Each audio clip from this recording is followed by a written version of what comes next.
Thanks to a thrifted cozy flannel shirt, here's how I'm going to be able to decorate for 2 seasons with one project.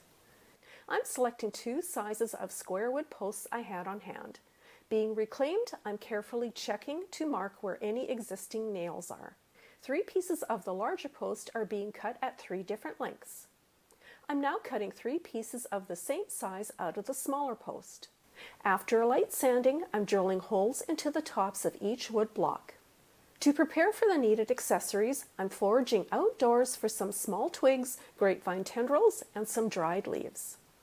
I'm now painting all the wood blocks with 2 coats of casement by Fusion Mineral Paint. Selecting the 3 largest blocks, I'm drilling a hole into each opposite side of each one, then drilling again on an angle. Reaching for a flannel shirt, I'm removing all the buttons while leaving one sleeve button intact. After teaming up each small wood block to a larger one, I'm positioning the buttons along with some others I had on hand onto the wood blocks to serve as body buttons and eyes on the faces. I'm cutting a sleeve off the shirt. Knotting an elastic band in half, I'm threading the elastic through the buttonhole, then looping both ends onto the button so the closure is now flexible. Some pillow stuffing is being added inside the cut sleeve, then the cut top is being tied shut with string.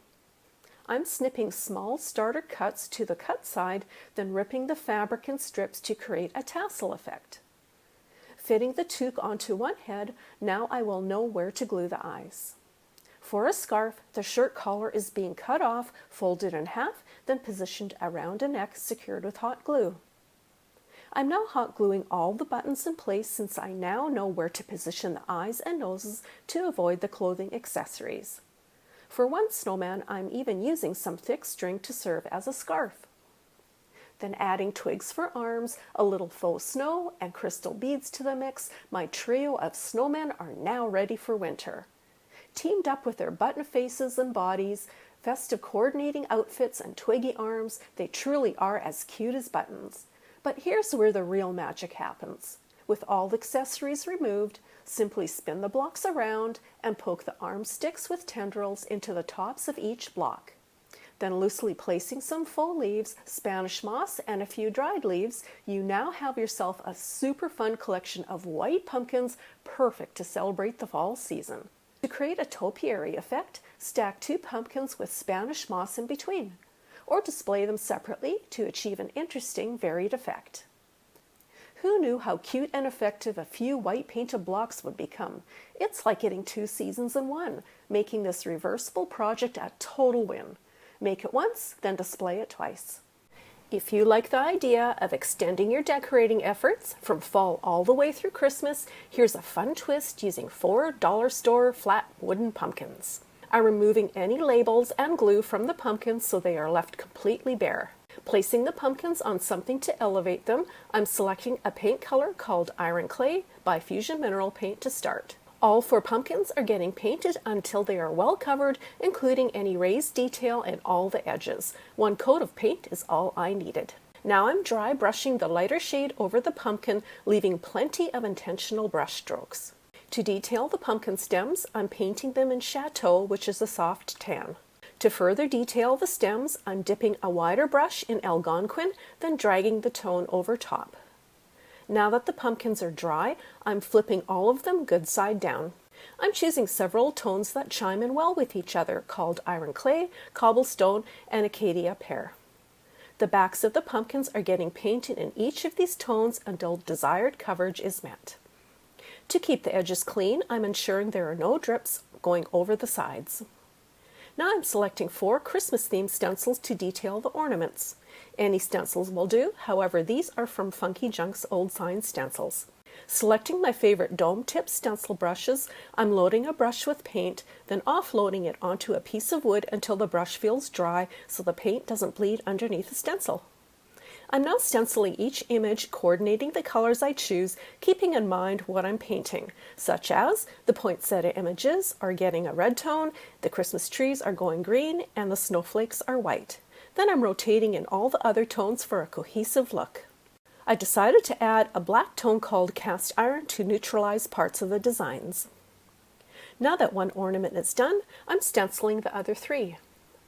A more subtle design called twinkle stars is being stenciled on 2 ornaments. This helps break up the busier patterns so they are more cohesive next to each other. Now I'm fixing any paint bleeds by painting over them with a small artist brush using the background tone. Once dry, it all blends perfectly. To decorate the Christmas trees, I'm painting red dots on them with the tip of an artist brush to create ornaments. I'm not placing them in the order I'd like them to be and adding pieces of masking tape so I can number them.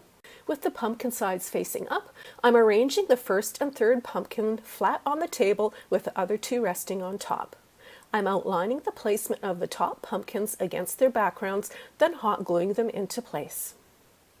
I'm now creating mini fall swags to decorate each pumpkin, cut from dollar store flowers, such as utilizing grass, flowers, burlap leaves, pine cones, and ribbon.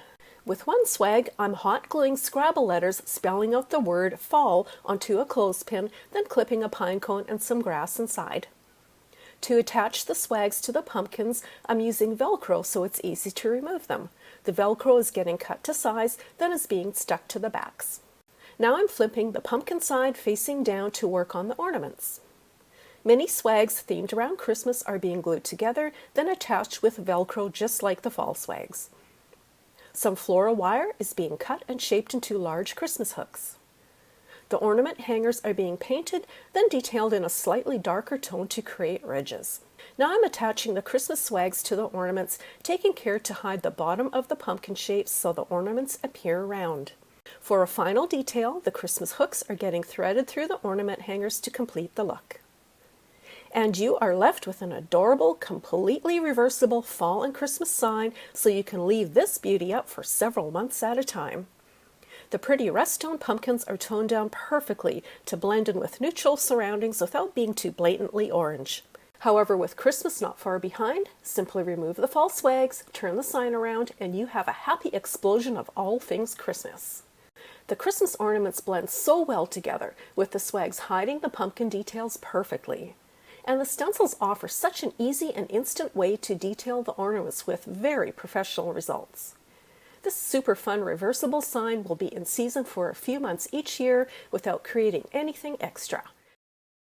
You'll want to gather up every Christmas ornament you can when you see how gorgeous this easy idea turned out. I'm choosing ornaments of various sizes ranging from small, medium, large, and larger in a chosen color scheme of neutrals. I'm unraveling a long strip of twine, then cutting it off, ensuring there's lots of extra length to work with.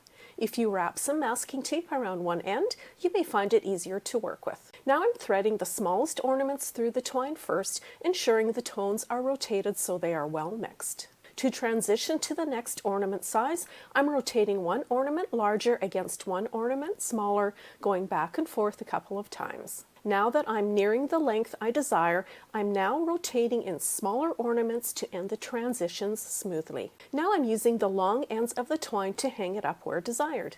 And you end up with a gorgeously abundant ornament garland that honestly looks so good hung up anywhere desired.